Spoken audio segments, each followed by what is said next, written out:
Hello বন্ধুরা, আজকে আমি তোমাদের সাথে শেয়ার করতে চলেছি চিকেনের একটি সহজ আর দারুণ রেসিপি। এর জন্য যা যা দরকার, প্রথমে আমি এখানে 4টে পেঁয়াজ কুচিয়ে নিয়েছি, জিরে নিয়েছি এবং গোটা দারচিনি নিয়েছি।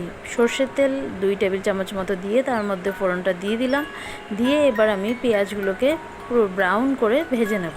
আর মশলার জন্য আমি এখানে একটা বড় সাইজের রসুন, 1 ইঞ্চি আদা আর 4টে শুকনো লঙ্কা নিয়েছি। এটাকে কিন্তু আমি একবারে পেস্ট করে নেব। তো পেঁয়াজটা আমার ব্রাউন করে ভাজা হয়ে গেছে। এবার আমি এর মধ্যে মশলার পেস্টটা দিয়ে দেবো।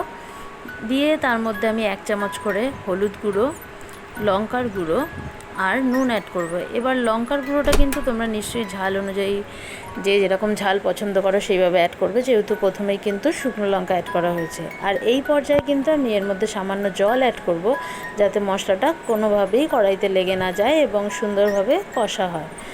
আর জলটা কিন্তু কখনোই অত্যাধিক অ্যাড করা যাবে না, অল্প অল্প অ্যাড করে সুন্দর করে মশলাটাকে কষিয়ে নিতে হবে। এবার মশলা কষানো হয়ে গেলে আমি ধুয়ে রাখা 1 কেজি চিকেন আমি এর মধ্যে অ্যাড করে দেবো। চিকেনটা অ্যাড করা হলে ভালোভাবে মশলা চিকেনের সাথে আমি মিশিয়ে নেব। মশলা চিকেনের সাথে মেশানো হয়ে গেলে সামান্য জল অ্যাড করব। আর এই যে যখন আমি মশলা কষাবো তখন কিন্তু চিকেন দেওয়ার পর সামান্য জল অ্যাড করে কষাবো। আর 1 চা চামচ কাশ্মীরি লঙ্কার গুঁড়ো অ্যাড করলাম। এটা কিন্তু চিকেনের কালারটাকে খুব সুন্দর করবে। চিকেনের মধ্যে আমি জল অ্যাড করছি এবং জল কিন্তু আমি গরম জল অ্যাড করব। 1 কাপ মতো গরম জল করে নিয়েছি, সেই গরম জলটাই কিন্তু স্টেপ বাই স্টেপ অ্যাড করব। এবার আমি চিকেনটাকে একদম লো ফ্লেমে 15 থেকে 20 মিনিট ঢাকা দিয়ে রাখবো। তাতে করে মাংসটা কিন্তু খুব সফট আর টেস্টি হবে।